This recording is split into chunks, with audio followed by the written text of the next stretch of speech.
Bonjour à toutes et à tous. On se retrouve donc pour la correction des exercices du mois d'avril et qui devait porter sur les bulletins de paie, deux bulletins de paie, un cadre et un non-cadre, en utilisant donc le bulletin 2022. Et je vous présente d'ores et déjà toutes mes excuses puisque je suis très très en retard. Le mois de mai a démarré en fanfare pour moi et ce n'était pas tout à fait prévu, donc vraiment toutes mes excuses et on y va.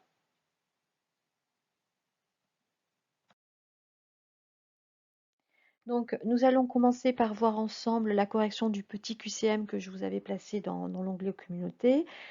Puis, nous verrons ce qu'il en est du modèle de bulletin 2022. Ça va faire l'objet de cette première vidéo. Et dans une deuxième, peut-être troisième, je ne sais pas, en fonction de la longueur, vidéo, je vous présenterai donc le bulletin de paie de mois de janvier pour le non-cadre, donc il va avoir un salaire inférieur au plafond de la Sécu et le bulletin de paie du cadre qui lui va avoir un salaire supérieur au plafond de la sécurité sociale. Allez, c'est parti. Alors, nous corrigeons rapidement le QCM que j'avais déposé dans l'onglet communauté. Donc, première question, quel nouveau montant le bulletin clarifié de 2022 doit faire apparaître? Il s'agit bien sûr de l'impôt sur le revenu prélevé à la source. Le salaire net n'est pas et n'était pas obligatoire et de fait, il n'apparaît pas sur la majorité des bulletins. Quant au net à payer, ils sont deux, le net à payer avant passe et le net à payer après passe, et ils étaient déjà obligatoires. Quel montant doit désormais être indiqué dans le bulletin clarifié de 2022? Il s'agit du montant net des heures supplémentaires ou des heures complémentaires exonérées, les exonérations salariales sur les heures supplémentaires ou les heures complémentaires et les exonérations de cotisations patronales sur les heures supplémentaires étaient déjà obligatoires précédemment. Donc, quel cumul annuel n'a pas été rendu obligatoire par le bulletin clarifié de 2022? Il s'agit en fait du net à payer après passe. Donc, concrètement, sur le bulletin désormais, doit apparaître le cumul du montant net imposable, le cumul de l'impôt sur le revenu prélevé à la source et le cumul du montant net des heures supplémentaires et des heures complémentaires exonérées. Quand je parle de cumul, il s'agit du cumul annuel, donc du cumul annuel au sens civil du terme, donc du cumul entre le mois de janvier et le mois de décembre de l'année en cours. La couverture santé doit désormais être notée avant la prévoyance, et c'était vrai, on a eu une inversion des deux rubriques, donc je vous ai mis un petit extrait du bulletin dont on va décortiquer les calculs tout à l'heure. La rubrique exonération des cotisations employeurs est inchangée, et là c'est faux. Elle est devenue exonération, écrêtement et allègement de cotisations, et surtout ce qui me semble le plus intéressant, c'est qu'elle va également concerner les exonérations salariales, puisque précédemment elle ne concernait que les exonérations patronales. La rubrique dont évolution de la rémunération due à la suppression des cotisations maladie et chômage a été supprimée. Et non, malheureusement, elle est toujours là. À un moment donné, elle avait disparu du projet, donc on a cru qu'elle avait été supprimée, mais ce n'est pas le cas. Elle est réapparue. Donc nous continuons à faire de la communication politique, on va dire ça comme ça. La police du net à payer avant impôt n'a plus à être multipliée par 1,5, et ça c'est vrai. Donc il est mentionné que la rubrique doit être apparente, mais la référence à une police qui serait de 1,5 fois la police des autres éléments du bulletin n'est plus mentionnée. Ce point avait fait l'objet de beaucoup de critiques et surtout de moqueries, donc ceci explique peut-être cela. Alors, le bulletin de paie clarifié à présent, version 2022, je vous propose de passer assez rapidement ou le plus rapidement possible sur les éléments qui sont inchangés par rapport au bulletin précédent, pour essayer de passer un petit peu plus de temps sur les nouveaux éléments, et plus particulièrement sur leur mode de calcul, parce que je ne l'ai vu nulle part en fait. Donc concernant la partie haute, rien n'a été modifié.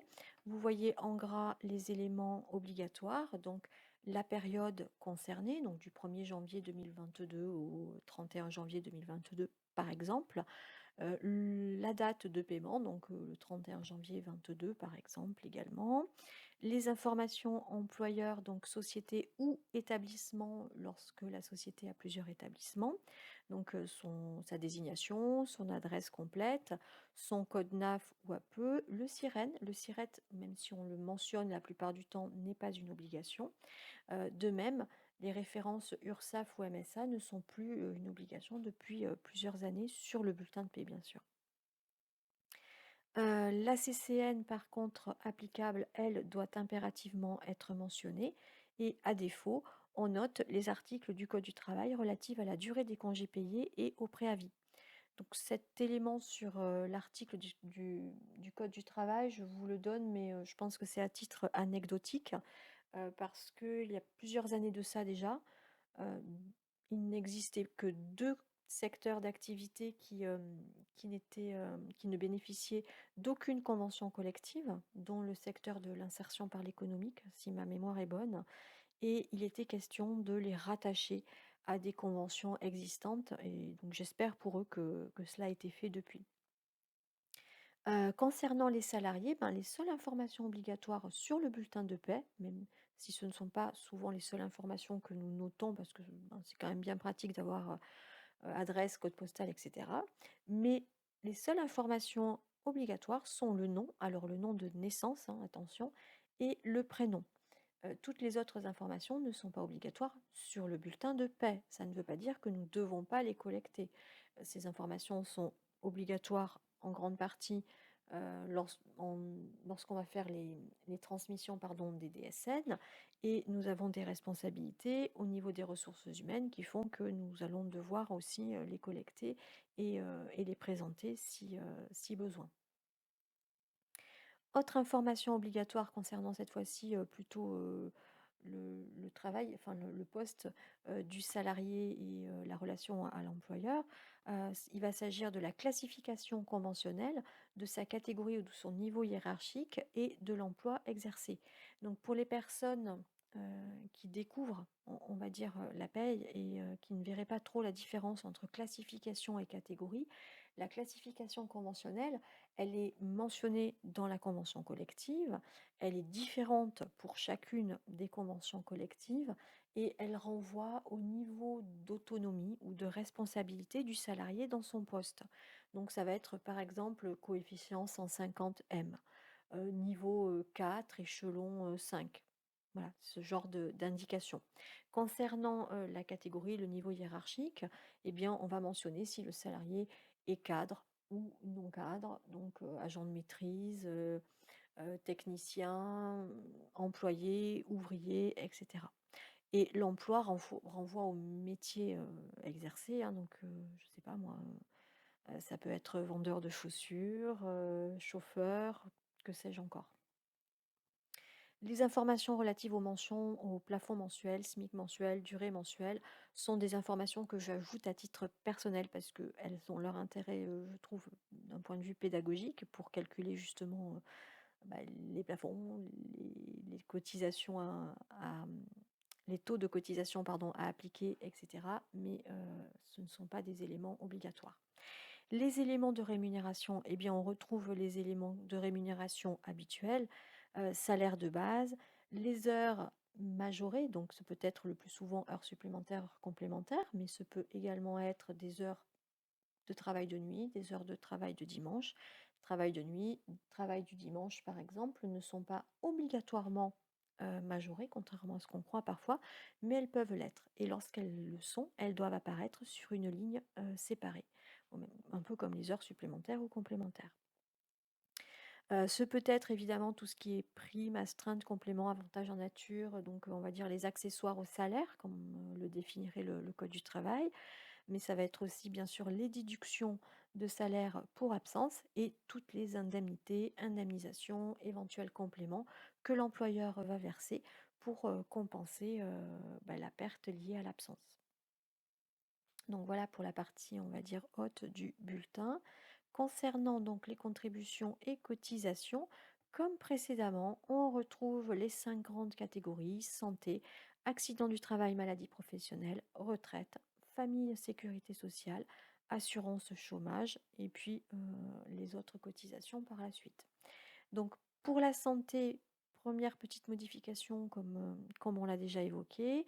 On a bien sûr, comme précédemment, la santé, la sécurité sociale, la maladie, sécurité sociale, donc cotisation URSSAF, hein, qui apparaît sur la première ligne, mais désormais sur la deuxième ligne apparaîtra la complémentaire ou la couverture santé, si vous préférez la mutuelle.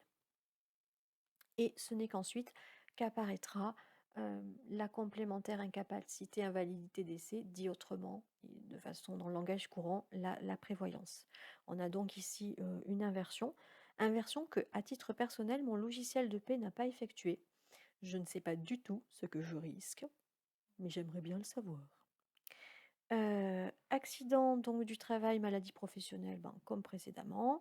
La retraite, comme précédemment, hein. Nous avons la sécurité sociale plafonnée et déplafonnée, donc les cotisations URSSAF pour ce qu'on appelait autrefois le minimum vieillesse, qui apparaissent en premier lieu.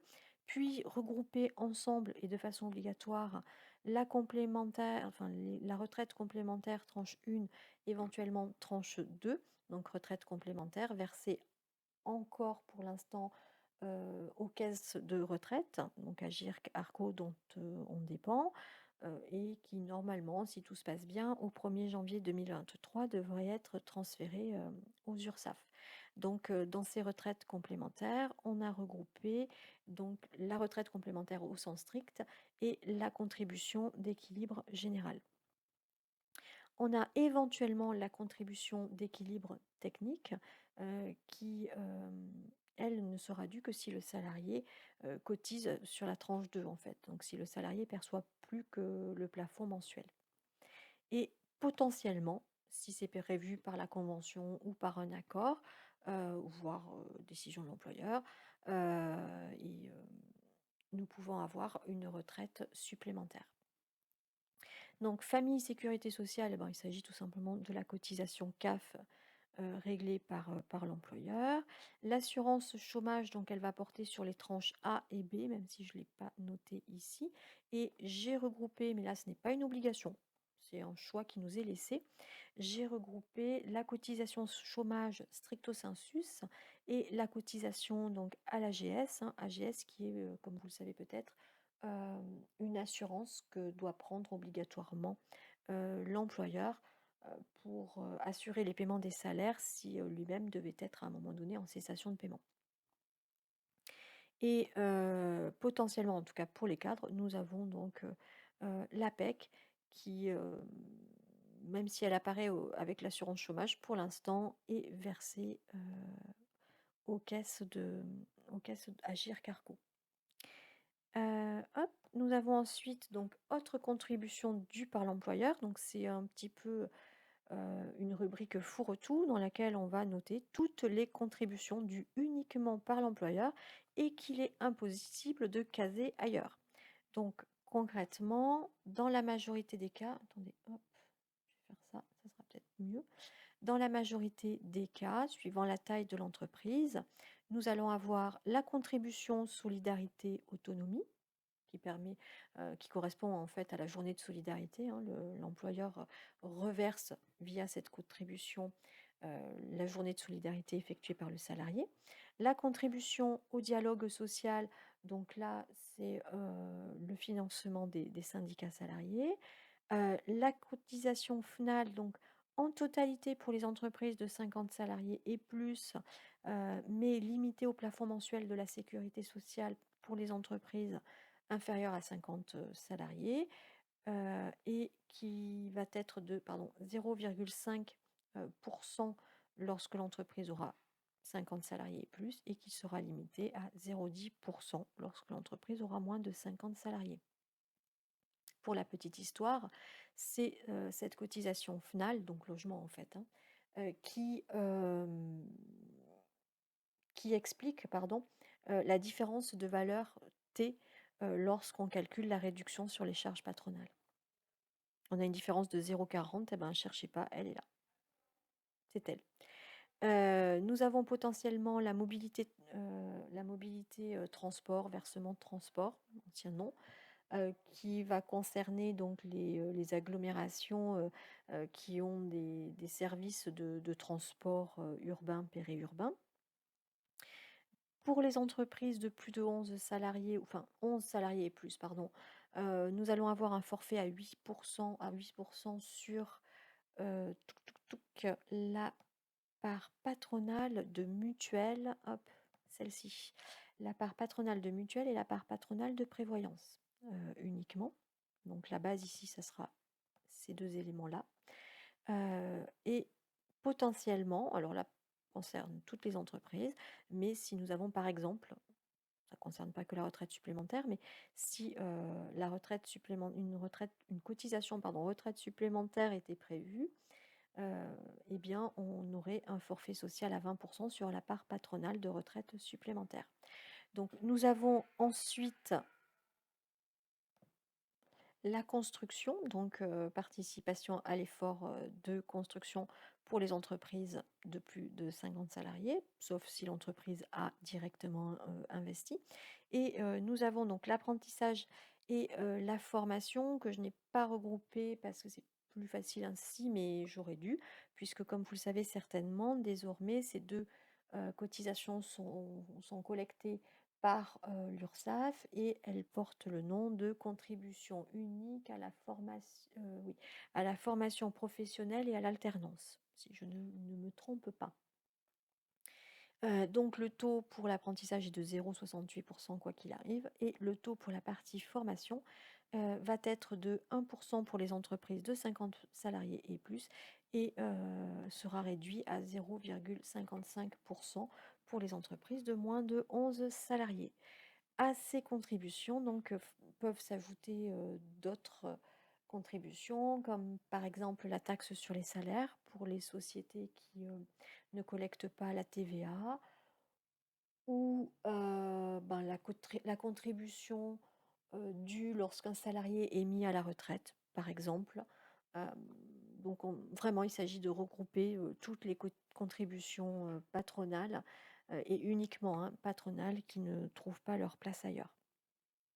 C'est un petit fourre-tout, on va dire ça comme ça. Alors, hop, je reviens donc ici, on en était là. Parfait. Cotisation statutaire ou prévue par la convention collective, bah, comme son nom l'indique, ce sont les cotisations statutaires ou prévues par la convention collective. Euh, statutaire, pardon, il peut s'agir des paiements effectués aux caisses de congés payés pour les secteurs qui sont tenus de cotiser à une caisse de congés payés, par exemple. Nous avons ensuite séparé bien sûr la CSG, enfin séparé bien sûr, la CSG non imposable ou déductible et la CSG et CRDS imposable ou non déductible, sous-entendu non déductible des impôts bien sûr. Et vient ensuite la CSG et CRDS imposables ou déductibles, j'ai envie de dire, ou non déductibles, pardon, intégralement sur les heures supplémentaires complémentaires ou éventuellement, cela peut parfois concerner d'autres montants. Donc concrètement, ici, les taux seront différents, tout simplement puisque habituellement, la plupart des montants ont une CSG non imposable ou déductible de 6,8%, là où la part imposable est à 2,9%. Et comme vous le savez certainement, pour les heures supplémentaires, heures complémentaires qui ont été exonérées, eh bien, la CSG est intégralement imposable ou non déductible. Donc, dire autrement, on va avoir le taux 6,8 plus de 9, hein, donc un taux de 9,7%, et le montant trouvé sera intégralement ajouté au montant imposable.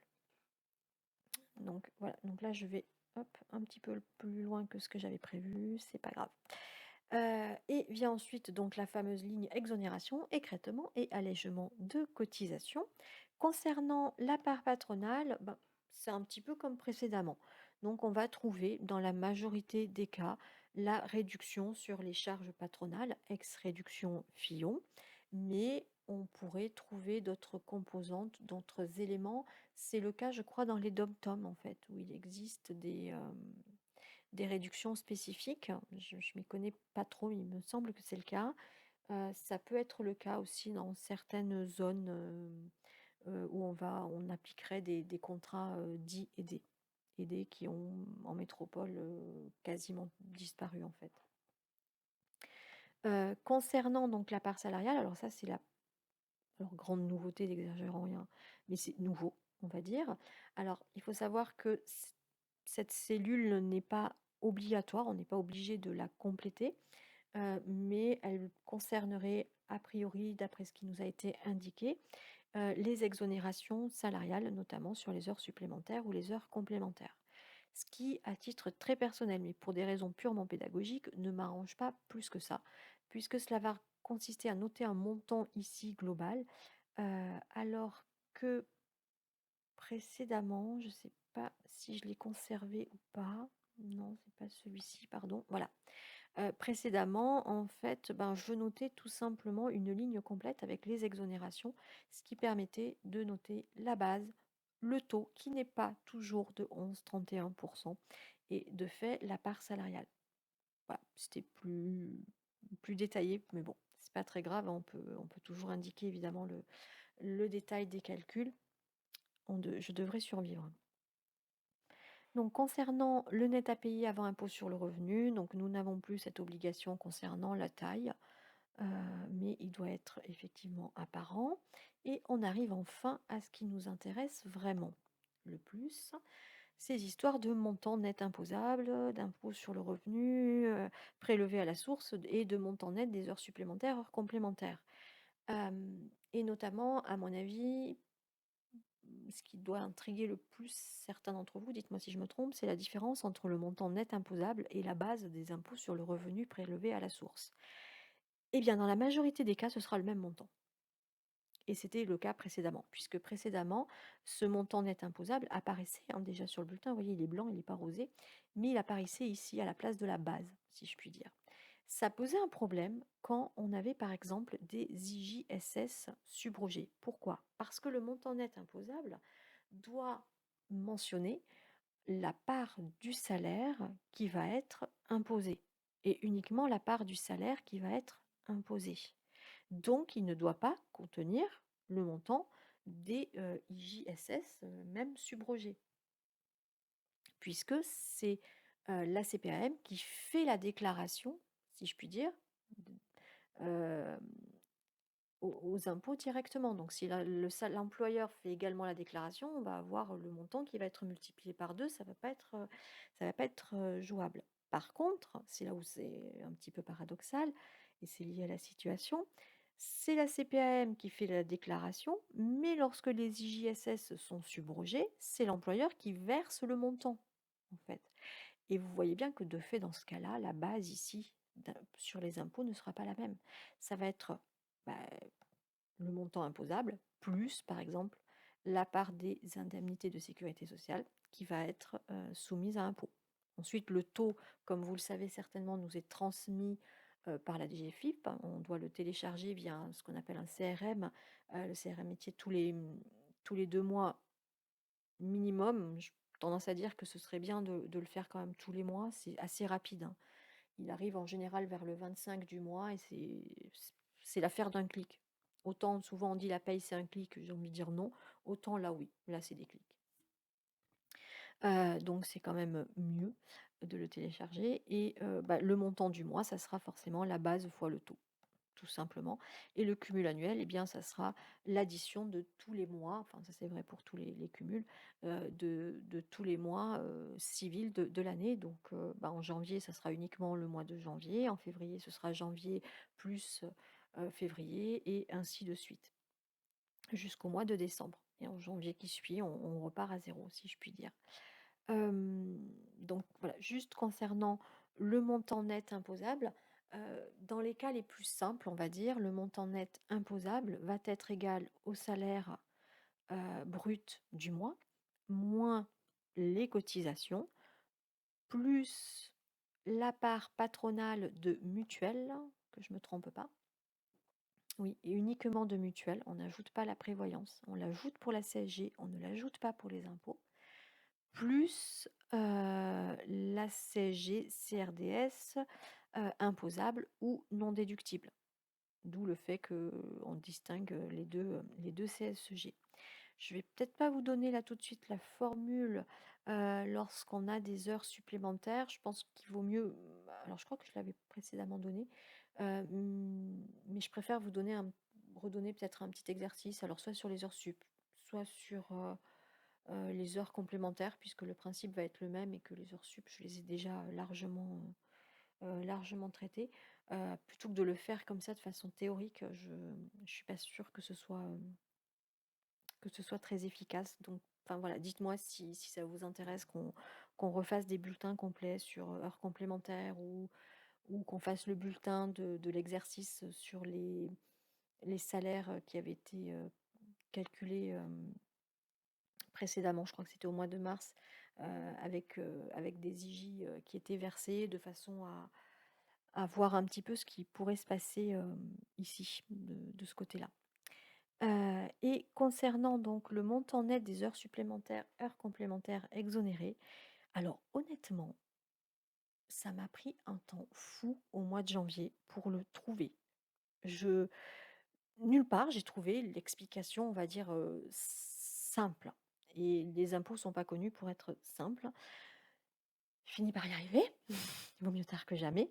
C'est tout simplement, en fait, les heures supplémentaires moins, la part de CSG-CRDS qui est due au titre des heures supplémentaires, mais qui n'est pas due pour les autres salariés. Vous vous souvenez, hein, on avait on a 6,8 ici. Qu'est-ce que j'ai fait? Ah bah oui, je suis sur la part salariale, n'importe quoi, pardon. On avait 6,8 ici, on avait 2,9 ici, et ici on a 9,7 pour les heures sup. Donc les autres éléments de salaire, la CSG-CRDS imposable, ça ne représente que 2,9. Pour les heures supplémentaires, ça représente 2,9 plus 6,8. Eh bien, on va prendre le montant des heures supplémentaires et on va déduire la CSG-CRDS qui court sur 6,8. Donc, ça va être les heures supplémentaires fois 98,25%, puisque les heures supplémentaires, pardon, ça y est, je fatigue, au même titre que les autres éléments de salaire bénéficient d'une exonération, d'un abattement au titre des frais professionnels. Je vais y arriver. Donc ça va être heures supplémentaires, moins heures supplémentaires fois 98,25% fois les 6,8%. C'était aussi simple que ça. Voilà. Et donc le net à payer, ben, ce sera tout simplement le net à payer avant impôt, moins le, le montant, pardon, hop, il est ici, moins le montant des impôts sur le mois en cours. Et nous avons, comme précédemment, les allègements de cotisations employeurs et le total versé par l'employeur. Donc le total, ben, c'est le super brut en fait, c'est le salaire brut plus les parts, plus la part patronale de cotisations et contributions. Et l'allègement des cotisations employeurs, ce sera la somme de toutes les exonérations dont bénéficie l'employeur. Donc la somme ici des exonérations, écrêtements et allègements des cotisations, et les gains réalisés ou les dépenses minorées, on va dire, du fait lié au fait que l'employeur a pu ou pas bénéficier d'un taux réduit concernant donc la maladie, hein. On peut avoir un taux à 7 ou à 13%, et également concernant la CAF. Le taux normal est de 5,25, le taux réduit est de 3,45. Donc si l'employeur a bénéficié du taux à 3,45, on va noter le gain, on va dire, réalisé par l'employeur dans allègement des cotisations employeurs. Donc je l'explique très mal, mais on va revoir avec l'exemple, ça sera beaucoup, beaucoup plus clair. Et l'allègement des cotisations employeurs sera égal à la somme de toutes les exonérations dont aura bénéficié l'employeur. Donc on a l'exonération ici, enfin, ou les exonérations, écrêtement et allègement ici, plus la réduction de cotisation éventuelle dont il aura bénéficié du fait de l'application d'un taux réduit pour la maladie, puisque comme vous le savez certainement, on a normalement un taux de 13%, mais qui peut être réduit à 7% quand le salaire est inférieur ou égal à 2,5 SMIC. Et la réduction éventuelle, on ajoutera également la réduction éventuelle du fait de l'application du taux réduit concernant la CAF, puisque même chose, le taux là peut passer de 5,25 à 3,45 si cette fois-ci le salaire est inférieur ou égal à 3,5 SMIC. Et je crois que j'ai vu toutes les cellules, il me reste peut-être 6 lapsus révélateurs. La fameuse petite cellule dont évolution de la rémunération due à la suppression des cotisations maladie et chômage.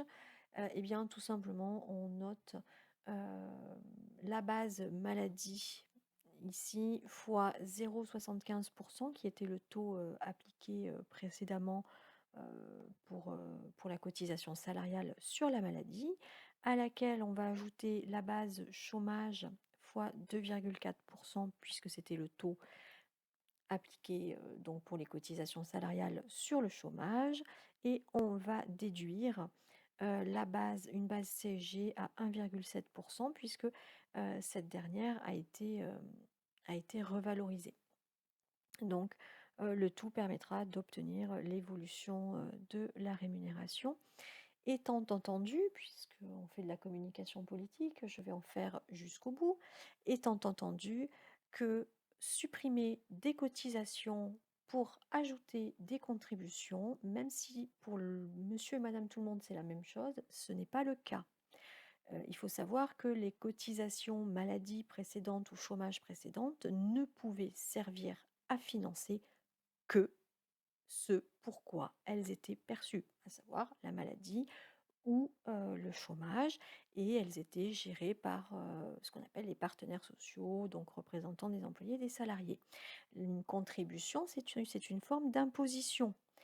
Donc tout gouvernement pourrait décider que demain, la CSG ne servirait plus à financer la maladie, même si, pour l'instant, c'est vrai, elle finance essentiellement les dépenses de maladie.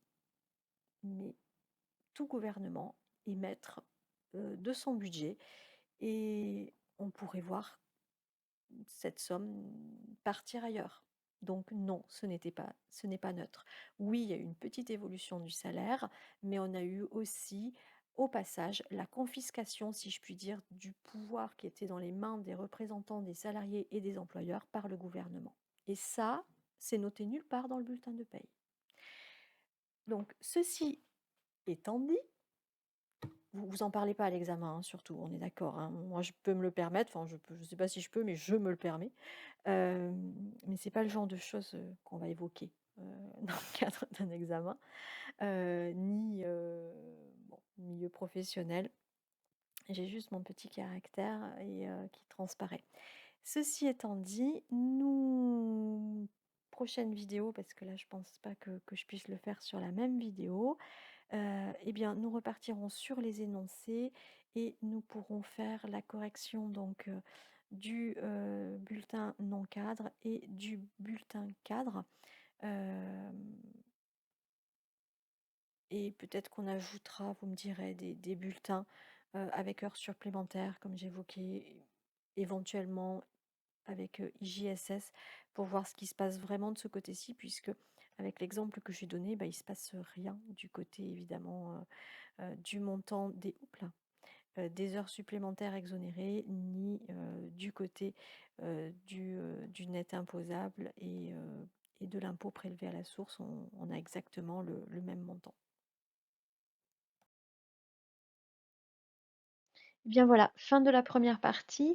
Je fais en sorte d'enregistrer le plus rapidement possible la deuxième et troisième partie, à savoir donc le bulletin de salaire non cadre et le bulletin de salaire cadre, pour que vous l'ayez le plus rapidement possible, et je les déposerai en suivant dans l'espace partagé. Encore merci pour votre patience, à très bientôt. Au revoir.